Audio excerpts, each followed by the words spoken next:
Hi everyone, Mulweni Ninjani. This is Kusam Gudwa and welcome to another exciting video of Property Talk _Ucacisa. So today we'll be talking about the procedures of buying land from a municipality. I know it's exciting. I've received quite a lot of requests for this topic.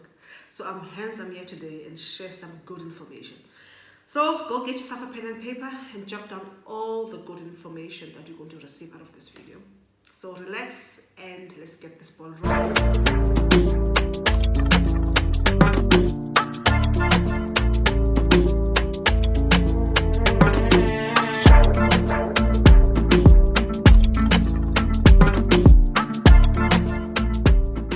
Okay, welcome back. As I've said, today's topic, we're talking about the procedures, the processes that municipality will follow to dispose land, and also looking at how you as applicant can acquire land from municipality, how you can purchase land from municipality. So before I get into that, I think more likely that let's first look at the legislation. You know, what legislation empowers local municipalities to dispose land? One of the legislation that I came across that actually is a Bible of municipality when it comes to revenue, when it comes to financial management, is a legislation called Municipal Financial Management Act 2003. In that legislation, it actually outlines how municipalities should undergo the disposal process, how they should undergo when they want to lease their assets, how they should acquire land, and so forth and so forth. So there's a whole lot of information that when it comes to the municipality generating revenue out of their assets. So in that section here, one of the sections that I was interested in is the section 14. So section 14 of the Act is the one that deals solely on the disposal of assets. So in that section, one of the important things that they've outlined there was that if the municipality decides to dispose an asset, number one, the process must be fair, must be equitable, must be transparent, must be competitive, must be consistent with their supply management regulations. Also, one of the things they mentioned that the process must be open to the public. It must be open to public scrutiny. So it must be transparent. So things cannot be done behind the closed doors. It needs to go through the public participation process. Lastly, most important thing they mentioned there was that if municipality decides to sell and dispose land, the sale price must reflect a fair market value. So actually, there must be an evaluation process that needs to be undertaken before they can determine how much they can sell that site, how much they can sell that asset to you as a public. So now you understand now the legislation part of it, what it empowers. You understand that there is an act behind this whole process. Then you ask yourself a question. Why would a municipality actually want to dispose the land? Why would they want to dispose their assets? Obviously, the most important thing is that they want to get revenue out of it. But there are also certain reasons, therefore, that they want to dispose asset. Number one, let's say the asset is no longer performing, it's no longer utilized. What do they do with it? They dispose it. So let's make an example. There's an open space in the area that has become a dumping site. It's no longer safe for the community. And the municipalities, they've tried many measures, ways to actually revive this open space. But still, after some certain time, it goes back to being a dumping site.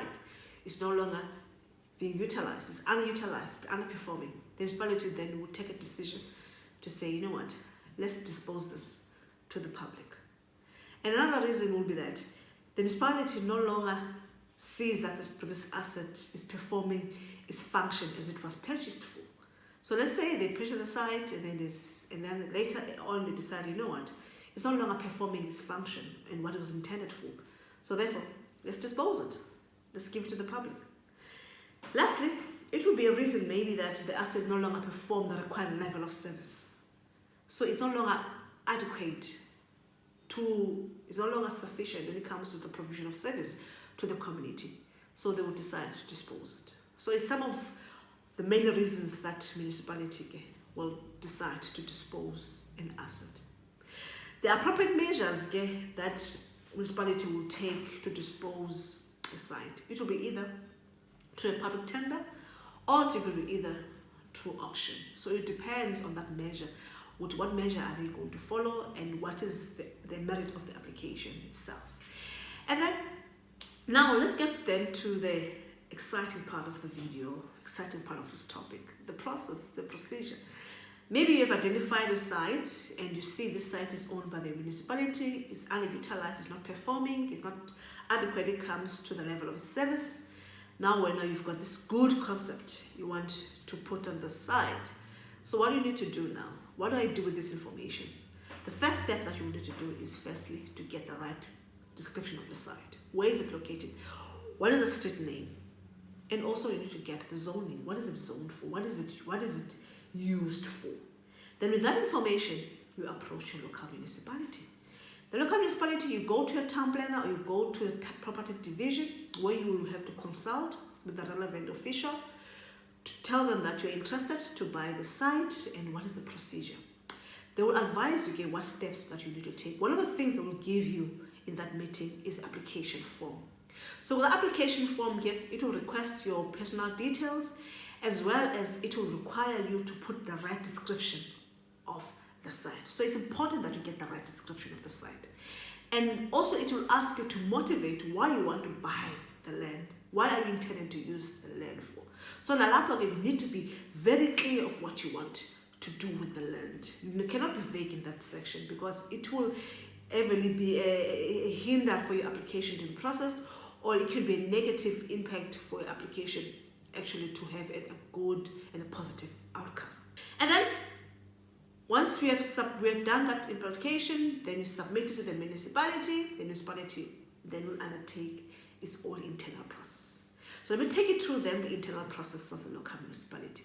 Firstly, the first thing they will do is that the relevant official will send you an acknowledged letter to say, we have received your application to purchase the site.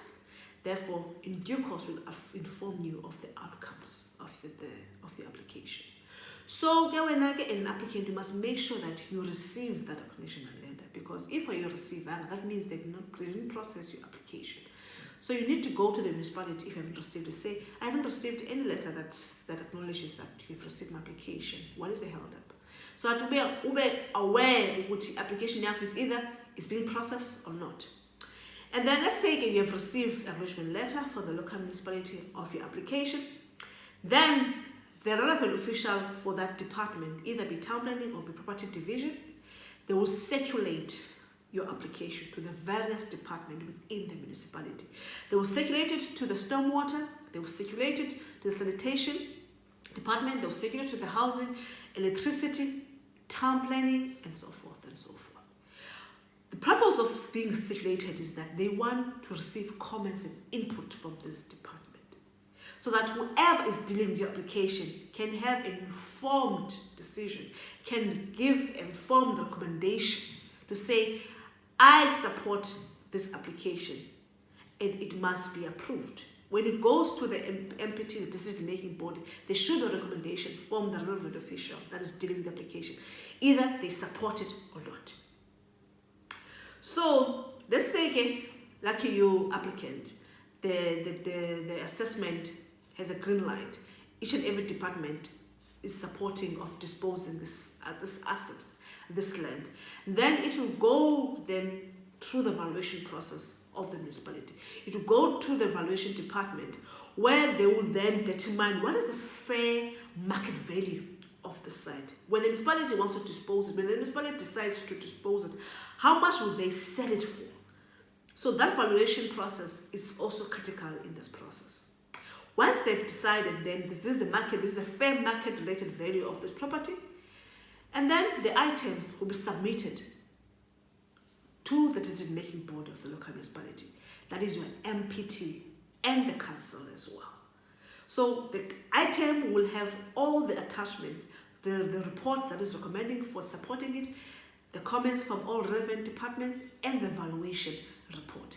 And that will be a stack that will go to the decision-making body, your MPT and council as well. When the decision has been taken by the two relevant bodies, that decision will be made public in a local newspaper of that local municipality. where now they will seek inputs from the public to say, public, as a municipality, we are disposing this asset, we are disposing this land. What is your comment? What is your input? What is your objection? So as a public, you have the right to object, to say, I object for the disposal of this land. Or if you don't have an objection, then you don't respond. Keep quiet. You let the process go. If you have input, you can put your inputs. You can say, I support it. It must be disposed. So if, let's say, within that process of the publication of the decision of the council to dispose the site, there are no objections, then it means that the process has come to its final stage. What is the final stage? That the municipality will instruct an attorney to commence with the transfer process because there were no objections. So as an applicant, now you are happy. You've received a confirmation that your application has been approved, there were no objection, therefore we are undergoing through the transfer processes and we'll go through the registration process. Once the registration process has been finalized, it will obviously go to the deeds office, it will be registered in your name, and now you will be the new owner of that particular site.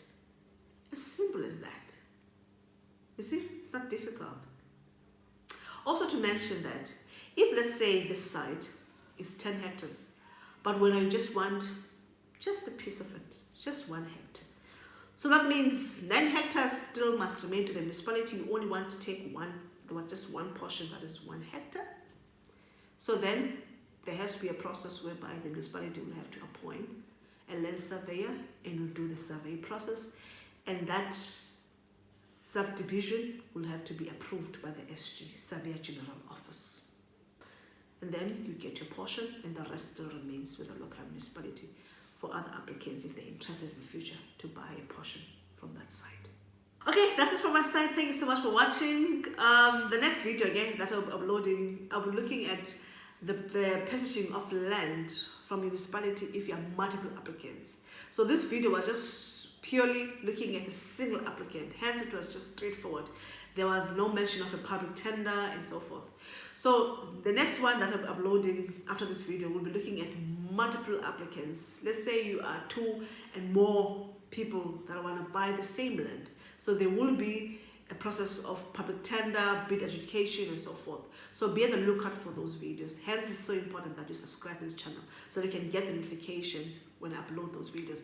And I'll also come again in the same platform talking about the lease of municipal land. How do you become a tenant of a municipality? You're interested to get a lease from the municipality to put your container for your business. How do I do it?